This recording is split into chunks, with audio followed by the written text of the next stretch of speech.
First question is about you as a musician, how and maybe why you became a musician, and why not the bass? You could be a bass player or a trombone player, or an oboe player. I was pretty close to playing trombone, so I mean we'll get to that. I don't come from a musical family at all. My grandmother was really intense about like getting us to take piano lessons when I was very young, and I don't think I would have been that interested except that my older brother was doing it, and so I saw him doing it. It looked really fun, and he obviously didn't really stick with it, but I tried it and I really liked it, and it stuck. And I think I always kind of assumed I would like go into music somehow, even though I never really got like that good at the piano, like professionally speaking, like that good at the piano.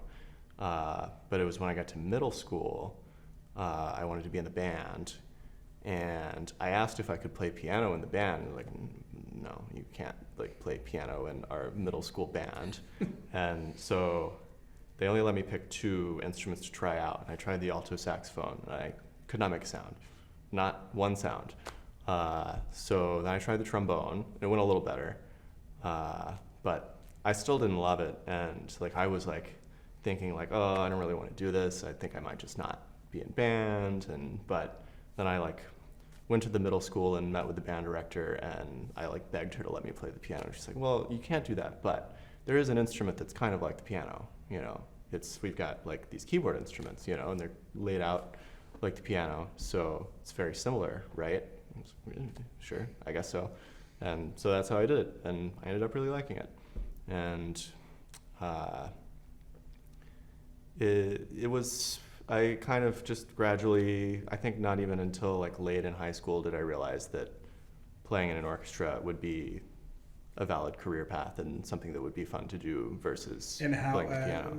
How did you realize that? Like you went to a concert or concerts and saw people doing it, or youth orchestra or friends telling you, no, it's the greatest thing? Yeah, it was a combination, actually. You're right. I went to an Atlanta Symphony concert where they played The Rite of Spring, and I just remember, the Huiro part at the end of the first part, like just how like loud and vibrant and just exciting it all was. The 4 notes over 6. Yeah.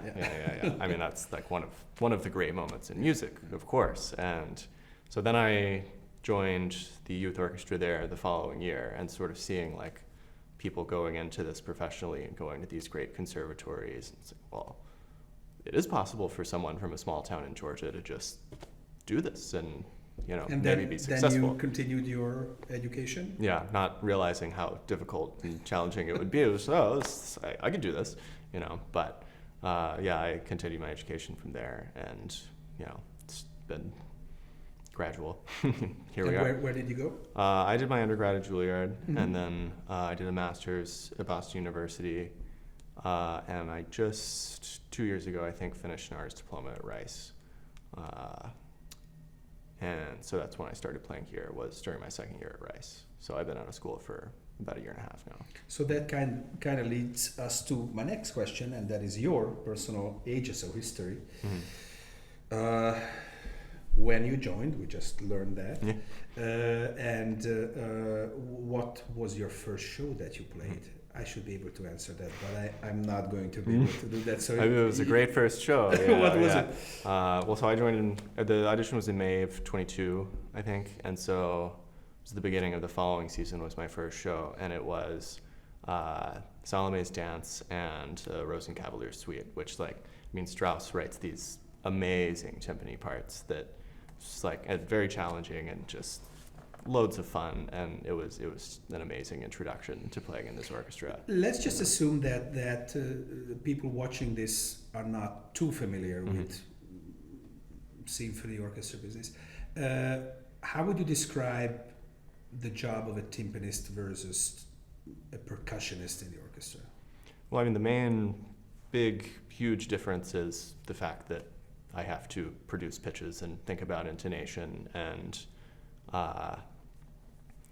I'm really involved in more repertoire, going way back to, Brahms, Beethoven, Mozart, Handel, Bach, all the way back, and so I mean, that's what really attracted me to it, was that I get to play all of this old repertoire that I loved when I was young. So do you consider yourself a timpani player first and foremost? Yeah, I think so.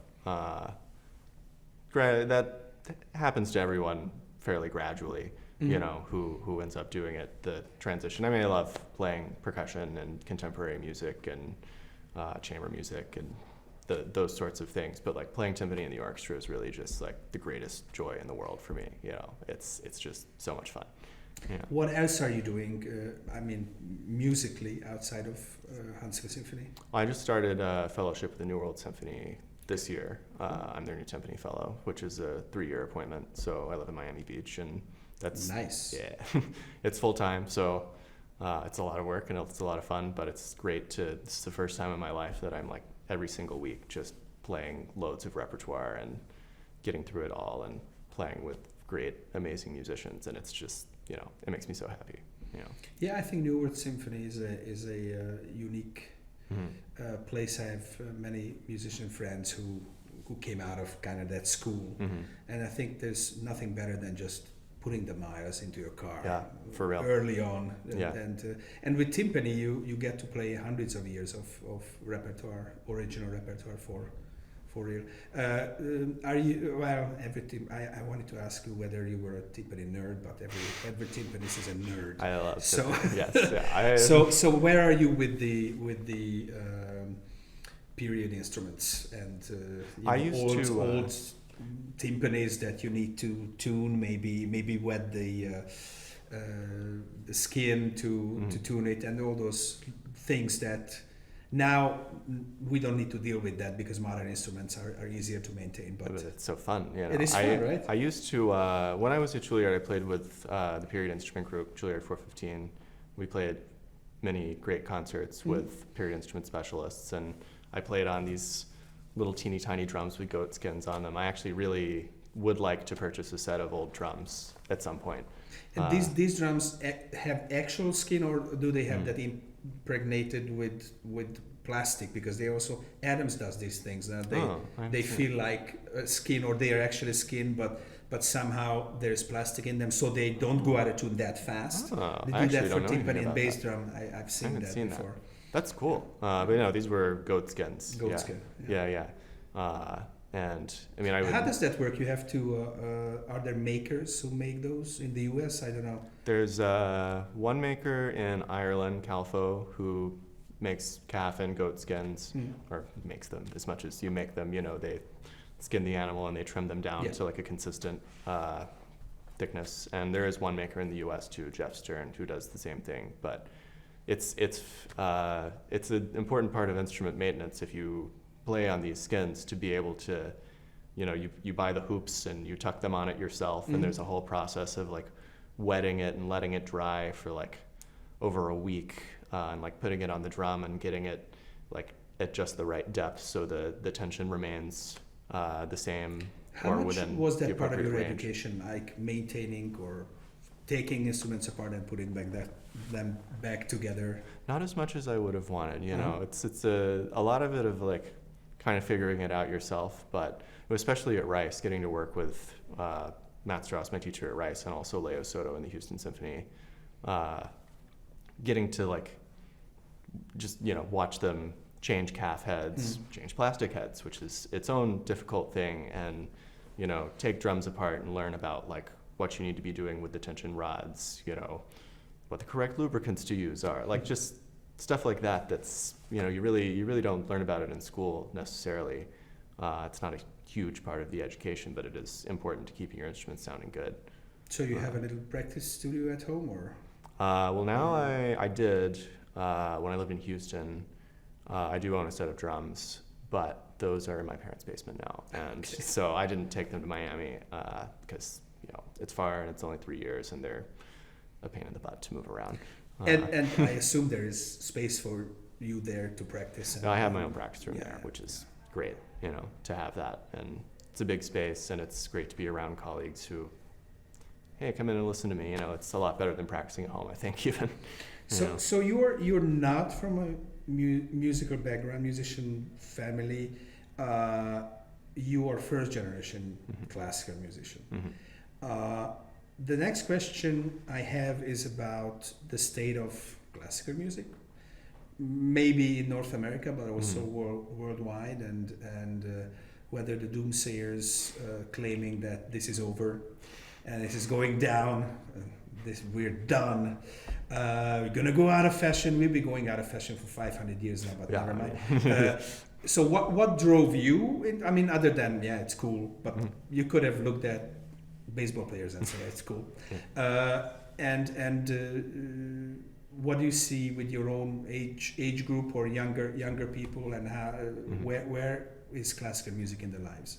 No, I mean, for me personally, I was always just drawn to the music, and I don't think everybody feels that way, of course, but drawn to classical music in particular. Yeah, drawn to the orchestra, chamber music, acoustic instruments, let's say, and I mean, I love contemporary music too, but that was the spark when I was very young, was like Brahms, Beethoven, even 20th century music I loved.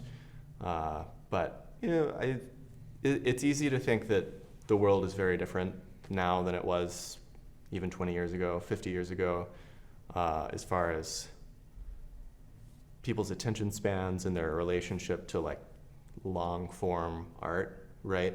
But we're in a place where it's easier to access than ever before with YouTube, Spotify, Apple Music, whatever. And so I think